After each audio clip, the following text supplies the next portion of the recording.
Jesus Christ. Oh my gosh. What kind of movie is this? So disappointing. I couldn't really believe they made this kind of movie. So boring, slow paced. Hold on guys, I'll just take a pee.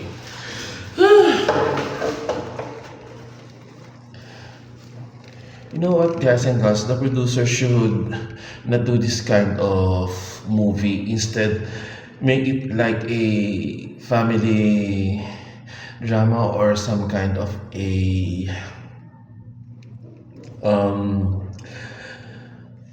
what's this? Adventure or a feel good movie about dogs, about dog. In this kind of film that they wanted to make like a horror, they didn't have that kind of a thing. So they failed on doing this film. And there are only two characters aside from the dog. And it's been a long wait of time before the main character, the one who owns the dog, showed up the face on the screen. And I really I'm some kind of disappointed for this movie.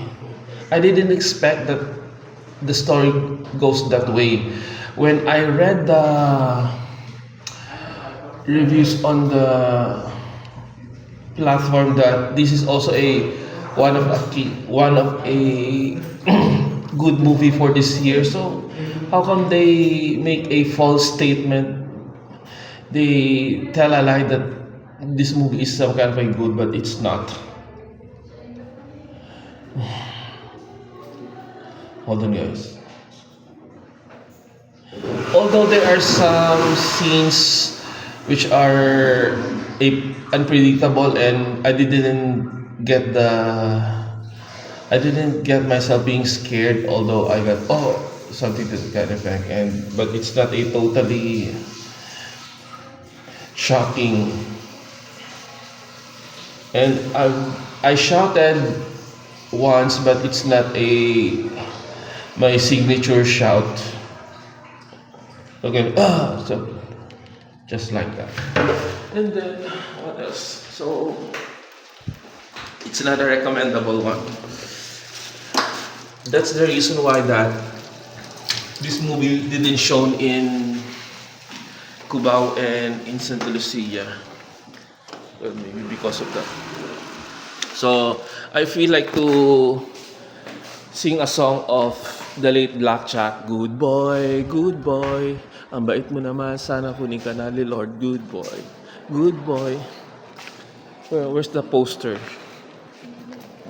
This one. So the poster looks like good. See? Trust your instincts. What else should I gotta say about this movie? And so disgusting, so sad. So it's not a good boy. They should change it. Bad movie instead. What else? For how many minutes do we have? 3 minutes. So below expectations. And actually, guys, they can make this be a horrible one if they analyze first before they make this film. They make some brainstorming, or I don't know. So boring. It's a waste of money.